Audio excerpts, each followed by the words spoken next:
Welcome our YouTube channel GS with Ansu. दोस्तों, बिहार प्रधान शिक्षक और 67वीं बीपीएससी पीटी के लिए Bihar special one liner question का सेट लगाते हैं। इसमें सारे प्रश्न बहुत ही इम्पोर्टेंट दिए गए हैं जो आपके एग्ज़ाम में आने की पूरी संभावना है, इसलिए वीडियो को लास्ट तक ज़रूर देखें। अब समय भी बहुत कम बचा हुआ है बिहार प्रधान शिक्षक के लिए। जितने भी दिन समय शेष हैं मन लगाकर तैयारी कीजिए। चलिए शुरू करते हैं। पहला प्रश्न है, अब्दुल बारी पुल बिहार में कहाँ है? अब्दुल बारी पुल बिहार में है सोनपुर में। अगला प्रश्न है, पूर्वी मध्य रेलवे का मुख्यालय कहाँ है? पूर्वी मध्य रेलवे का मुख्यालय है हाजीपुर में। अगला प्रश्न है, बिहार में रेल यातायात कब शुरू हुआ था? बिहार में रेल यातायात शुरू हुआ था 1860-62 के बीच। अगला प्रश्न है, बिहार में गांधी सेतु कहाँ है? बिहार में गांधी सेतु है पटना में। अगला प्रश्न है, बिहार में लीची उत्पादन में कौन सा जिला सर्वप्रथम है? तो दोस्तों वह जिला है मुजफ्फरपुर। अगला प्रश्न है, बिहार में फल विकास और अनुसंधान संस्थान कहाँ है? बिहार में फल विकास और अनुसंधान संस्थान है भागलपुर के सबौर में। अगला प्रश्न है, बिहार में चावल विकास और अनुसंधान संस्थान कहाँ है? बिहार में चावल विकास और अनुसंधान संस्थान है भोजपुर के आरा में। अगला प्रश्न है, बिहार में किस नदी को कर्णाली के नाम से भी जाना जाता है? कर्णाली के नाम से भी जाना जाता है घाघरा या सरयू नदी को। अगला प्रश्न है, बिहार की प्रमुख नदी सोन किस दिशा से गंगा में मिलती है? बिहार की प्रमुख नदी सोन गंगा में मिलती है दाहिनी ओर से, यानी कि दक्षिण दिशा से। अगला प्रश्न है, सोन नदी का उद्गम स्थल है। सोन नदी का उद्गम स्थल है मध्य प्रदेश के अमरकंटक से। अगला प्रश्न है, सोन नदी बिहार में कहाँ से प्रवेश करती है? सोन नदी बिहार में रोहतास जिले से प्रवेश करती है। अगला प्रश्न है, सोन नदी किस स्थान पर गंगा नदी में मिल जाती है? सोन नदी गंगा नदी में मिल जाती है पटना के समीप। अगला प्रश्न है, सोन नदी की बिहार में कुल लंबाई कितनी है? तो कुल लंबाई है लगभग 202 किलोमीटर। अगला प्रश्न है, गोपथ, कन्हड़, उत्तरी कोयल तथा रिहंद किस नदी की प्रमुख सहायक नदियां हैं? गोपथ, कन्हड़, उत्तरी कोयल तथा रिहंद सहायक नदियां हैं सोन नदी की। अगला प्रश्न देखते हैं, दक्षिण पश्चिम बिहार की सबसे बड़ी सिंचाई परियोजना किस नदी पर निर्मित है? दक्षिण पश्चिम बिहार की सबसे बड़ी सिंचाई परियोजना निर्मित है सोन नदी पर, और यह परियोजना का नाम हो जाएगा सोन परियोजना। अगला प्रश्न है, त्रिवेणी नहर जिसकी लंबाई 377 किलोमीटर है, इसका निर्माण किस नदी पर बांध बनाकर किया गया है? तो दोस्तों त्रिवेणी नहर का निर्माण किया गया है गंडक नदी पर। इम्पोर्टेंट प्रश्न है। अगला प्रश्न है, बिहार की सबसे बड़ी नदी घाटी परियोजना कौन सी है? बिहार की सबसे बड़ी नदी घाटी परियोजना है गंडक नदी परियोजना। अगला प्रश्न देखते हैं, बिहार में सोमेश्वर एवं ट्रून श्रेणी के वनों का विस्तार मुख्यतः किस जिले में है?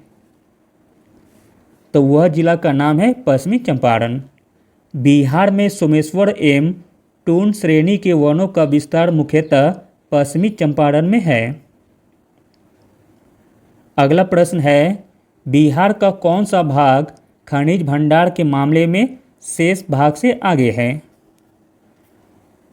तो वह भाग है दक्षिण पश्चिम भाग। अगला प्रश्न है, बिहार में चूना पत्थर का भारी जमाव के रूप में कहाँ पाया जाता है?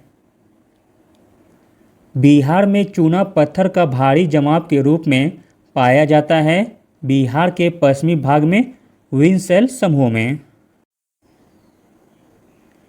अगला प्रश्न देखते हैं, भारतीय खनिज ब्यूरो की रिपोर्ट के अनुसार बिहार में किस खनिज का देश का 95% संचित भंडार है? तो वह खनिज का नाम है पायराइट।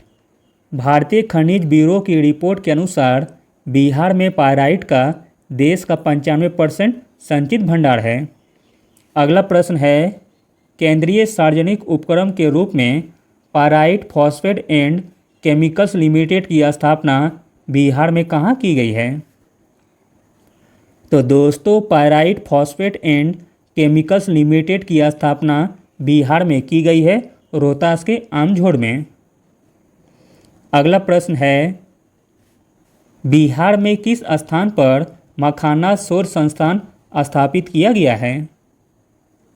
मखाना शोध संस्थान स्थापित किया गया है दरभंगा में। अगला प्रश्न है, बिहार में आंतरिक जलमार्ग विकास प्राधिकरण किसने स्थापित किया है? बिहार में आंतरिक जलमार्ग विकास प्राधिकरण स्थापित किया है बिहार सरकार ने। अगला प्रश्न है, बिहार में किस जगह फ्लाइंग और ग्लाइडिंग क्लब है?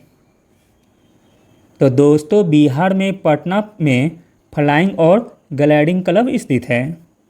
अगला प्रश्न देखते हैं, 26 नंबर में थोड़ा कुछ मिसप्रिंट है इस प्रश्न में, इसलिए इसको छोड़ देते हैं। अगला प्रश्न है, गणतंत्रात्मक प्रांत के रूप में बंगाल से होकर बिहार राज्य का गठन कब हुआ, जिसमें उड़ीसा भी सम्मिलित था? तो दोस्तों, बिहार राज्य का गठन हुआ था 22 मार्च 1912 ईस्वी को। अगला प्रश्न है, बिहार में विधान परिषद की प्रथम बैठक कब और कहाँ हुई थी? तो दोस्तों, बिहार में विधान परिषद की प्रथम बैठक हुई थी 20 जनवरी 1913 को और यह हुई थी पटना कॉलेज में। अगला प्रश्न देखते हैं, बिहार विधान परिषद में महिलाओं को मताधिकार दिए जाने संबंधी विधेयक कब पारित हुआ था? बिहार विधान परिषद में महिलाओं को मताधिकार दिए जाने संबंधी विधेयक पारित हुआ था 22 नवंबर 1921 ईस्वी को। अगला प्रश्न है, उड़ीसा बिहार से कब अलग हुआ? उड़ीसा बिहार से अलग हुआ था 1 अप्रैल 1936 ईस्वी को। अगला प्रश्न है, बिहार से अलग होकर झारखंड स्वतंत्र कब बना? बिहार से अलग होकर झारखंड राज्य बना 15 नवंबर 2000 ईस्वी को। अगला प्रश्न है, बिहार के प्रथम राज्यपाल कौन थे? बिहार के प्रथम राज्यपाल थे जयराम दास दौलत राम। अगला प्रश्न है, बिहार राज्य के पहले मुख्यमंत्री कौन थे? बिहार राज्य के पहले मुख्यमंत्री थे श्री कृष्ण सिंह। अगला प्रश्न है, बिहार में प्रथम निर्दलीय मुख्यमंत्री कौन चुना गया था? बिहार में प्रथम निर्दलीय मुख्यमंत्री चुना गया था महामाया प्रसाद सिन्हा। अगला प्रश्न है, झारखंड संयुक्त बिहार का कितना भाग लेकर अलग हुआ? झारखंड संयुक्त बिहार का लगभग 42.35% भाग लेकर अलग हुआ था। अगला प्रश्न है, बिहार का सबसे गर्म स्थान किस जिले में है? बिहार का सबसे गर्म स्थान है गया जिले में। अगला प्रश्न है, बिहार में वर्षा मुख्य रूप से होती है? बिहार में वर्षा मुख्य रूप से होती है दक्षिण पश्चिम मानसून के कारण। अगला प्रश्न है, बिहार की औसत वार्षिक वर्षा है? बिहार की औसत वार्षिक वर्षा है 185 सेंटीमीटर। अगला प्रश्न है, बिहार में सर्वाधिक वर्षा किस जिले में होती है? बिहार में सर्वाधिक वर्षा होती है किशनगंज जिले में। अगला प्रश्न है, बिहार में गंगा नदी की लंबाई कितनी है? बिहार में गंगा नदी की लंबाई है लगभग 445 किलोमीटर। अगला प्रश्न है, गंगा नदी का प्रवेश बिहार में कहाँ से होता है? गंगा नदी का प्रवेश बिहार में होता है चौसा के पास, चौसा जो कि बक्सर में है।